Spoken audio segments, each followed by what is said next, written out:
तो नमस्कार दर्शक बंधु आज इम्पोर्टाट वीडियो होची धान मंडी रे जो माने धान विक्रय करूचंती बा सरकार आपण पई सेति पई धान मंडी रे कोन होची 3100 टका मध्ये पे करूचंती आ सेथिरे जो माने धान मंडी रे चासी भाई माने पे करूचंती सेमान पई एटा गुरुत्वपूर्ण वीडियो काहे की कहबार कारण होची जो चासी भाई माने चाषो करूचंती सेमान को लागि सेमान कोन करूचंती चाष क्षेत्र में सेमान किछि उपयोगी करूचंती पैसा पुंजी निवेश करूचंती सपोज सार पई सार विष सबुकिछि हल पाई सबुकिछि क्षेत्र में आपन कोन होची पुंजी निवेश मध्ये करूचंती जोहुति पई चासी भाई माने कोन कले लोन आकार मध्ये किछि लोन आनिले कोन आनले से पुनी को बैंक रु आनले कोऑपरेटिव बैंक रु मध्ये लोन आनले समस्त देखिबे चासी भाई माने देखिबे कोऑपरेटिव बैंक रु लक्षे 2 लाख 50,000 एमिति मैक्सिमम लोन मध्ये आनिचंती किंतु जदि आपण माने जदि चासी भाई माने लोन आनिच ठीक कथा अछि जदि लोन टाकू ठीक समय रे आपण न दियंती ताले आपन मध्ये कोन हबो किछि असुविधा हबो निश्चित और किछि ना किछि असुविधा आपनकर आसीबो कोन आसीबो देखंतु जदि आपण धान मंडी 2024-25 रे धान मंडी डिपॉजिट कर देले 3100 टका डिपॉजिट करले किंतु आपनकर जो पैसा आसीबो धान मंडी रे जो पैसाटा को बैंक को आसीबो आपनकर कोऑपरेटिव बैंक मध्ये आसीबो आपण कोऑपरेटिव बैंक रु पैसा विथड्रॉ करि उठेबे किंतु आपनकर तो कोऑपरेटिव बैंक रे लोन अछि जो लोनटा आपनकर वर्ष को 2 थर मध्ये पे करियार दरकार कौन कहली आपण मैंने वर्ष को 2 थर मध्ये लोन पे करती जोटा आपणकर रिन्युआल कहते जो रिन्युआल आपन जदि वर्षर 2 थर न करेंगे आपणकर मध्ये कौन हम से खरीफ फसल जो क्रेडिट कार्ड जो आप किसान जो लोन आनी किसान लोनटा मध्ये कौन हम स्थगित होती जोटा आप पे करना 2 वर्ष हो किए भी 3 वर्ष होमती किए भी वर्षे रु एबव हो जो लोन आनी कोऑपरेटिव बैंक रु कृषि विभाग रु से कहते लोन कौन कहते पे करना आउ सेमानक रिन्यू मध्ये करूना बेसिकली होची सेमाने रिन्युआल मध्ये करूना कौन करूना वर्ष 2 थर रिन्युआल करा जाए गोटे होची खरीफ फसल रिन्यू करा जाए खरीफ फसल जो होची 6 मास थरे रिन्युआल करा जाए वर्षर 2 थर करा जाए गोटे होची खरीफ फसल से समय मध्ये कौन करा जाए रिन्युआल मध्ये करा जाए आउ गोटे होची कारण रबी फसल आपन रबी सीजन जो रबी सीजन अछि से सीजन मध्ये कोन आपनकर कोन गोटे एई सब कोन होची रिन्युआल मध्ये प्रदान करा जाए कोऑपरेटिव बैंक रे ये जो चाषी भाई माने किछि अछंती सिमान पे गुरुत्वपूर्ण अपडेट एटा होची जदि आपण माने लोन आकार किछि भी आनिचंती आ से सब जो पे करूनाती आपन समय दिया 6 मास थरे जो समय दे खरीफ फसल आ रबी फसल भितर आपण जदि पे करे रिन्युआल पे कले ताले आपण मानकर किछि प्रॉब्लम मध्ये हबो नाही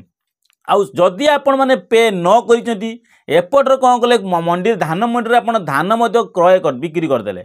किंतु आपनकर बैंक को जो सपोज आपन धान मंडी 30,000 है कार 50,000 है कार 40,000 है जहाँ भी धान मंडी आपनकर बिक्री होइछि ना धान मंडी क्रय बिक्रीटा कौन हम आपनकर कोड जीवो ना आपनकर कोऑपरेटिव बैंक मध्ये प्रदान हम जानि पाइले जो कोऑपरेटिव बैंक रे आपन पूर्वरु मध्ये लोन करैछंती एपटर आपनकर कोऑपरेटिव बैंक को धान मंडी पैसा आसुची पूर्वरु आपन धान मंडी रे कोन कले ना कोऑपरेटिव बैंक रो लोन नैछंती सरकार आपनकर कौन निष्पत्ति नेबे जदि आपण माने जदि एई लोन पे न करिसंती एपटर कोऑपरेटिव बैंक लोन आनिचंती एपटर देई नांती से बाबूदु कौन हम सरकार कौन करिवे आपण को कोऑपरेटिव बैंक वाला कौन करिवे एपटर जो धान मंडी जो बिक्री करथियो धान 3100 टका आपनकर कौन होची बोनस आकार 800 टका आउ 2300 टका होची आपनकर कौन होची धान मंडी जो बिक्री टकाटा जानि पहिले ए सब कौन करबो सरकार कौन किछि माइनस करेबे सपोज आपन को कौन होला धान मंडी आपनकर 40,000 टका आसुची सपोज 40,000 टका कौन कले आपन धान मंडी डिपॉजिट हम किंतु लोन आपन आनिचंती 30,000 टका कौन हम ना 40,000 रु 30,000 टका माइनस हम आउ 10,000 टका कौन करे सरकार आपन को पे करेबे एटा मध्ये आपन जानि जो कोऑपरेटिव बैंक माने पे करेबे एटा कोऑपरेटिव बैंक नियम अछि जोटा कोऑपरेटिव बैंक मध्ये होउची एटा आपन को कुआ होची जे एटा कोऑपरेटिव बैंक रे चालीची जदि आपन माने धान मंडी पैसा आसी नै ए पर्यंत आपन को पैसा आसीनी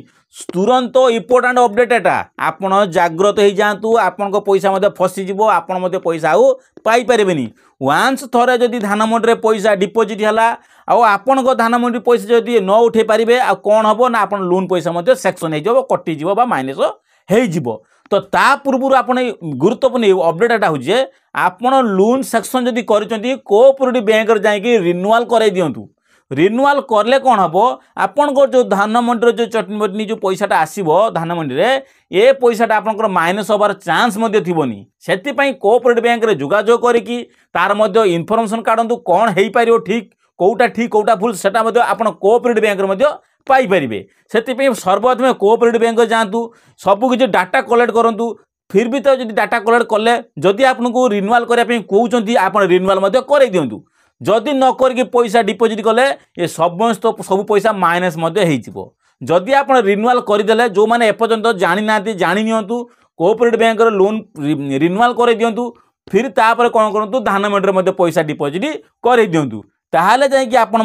निश्चित भाव में ग्यारंटी कहमी आपंकर किसी भी माइनस पॉइंट हेनी निश्चित भाव में आप धान मंडी संपूर्ण पैसा पाइपर बोनस सहित आपंकर धान मंडी पैसा जी 2300 टंका पाइपर एटा सरकार अपडेट जोटा आप कोऑपरेटिव बैंक ही जीव अन्य कौन बैंक को जीवनी आप कोऑपरेटिव बैंक को जीव तो से कोऑपरेटिव बैंक आप नियम अनुଯାयी आप यही काम कर दिंतु तुरंत आप हाथ में कम समय अच्छी एसबू अपडेट आपको कहीं भी देवेनि जोटा मु चक्रधर ओडिया टीवी चैनल यही अपडेट आपको दूसरी से कहूँ आपड़ जदि जानी ना आप निश्चित भाव करूँ सर्वप्रथम कहूँ आप चैनल को नुआ कर चैनल को लाइक एंड सब्सक्राइब करूँ जहाँ भी ओडिशार योजना विषय रो जहाँ भी जो भी योजना रिलेटेड जहाँ भी आसो आपण मानक सर्वप्रथम चैनल जानीपारे से कहूँ चैनल को सब्सक्राइब कर रखु नुआ नुआ अपडेट पाइबे जहाँ भी फुल इनफर्मेशन पाइबे सब सर्वप्रथम Chakradhar Odia TV full information पाइबे से सब्सक्राइब कर रखी सीना आप सब किसी अपडेट पाइबे से कहूँ सब्सक्राइब कर रखु बहुत सारा कमेंट दिंतु लाइक दिंतु आहरी आपको नुआ नुआ अपडेट आपको सबकि योजना ओडिशार जहाँ भी योजना विषय ओडिशार आसूँ सबकि अपडेट करेबी एथिपाई कहूँ एबे जातु लाइक एंड सब्सक्राइब करूँ सब्सक्राइब सहित कमेंट लाइक कर जातु जे आपण कौ जिलूर मो भिडियो देखुं ता कमेंट करूँ तो आपड़ मुझे जानवी जे आप मो भिडियो कौ एरिया देखुं से कहूँ मो भिडियो जो मैंने देखुं कौ एरिया देखुं टी दया करके कमेंट करूँ जे मुझे जिलूर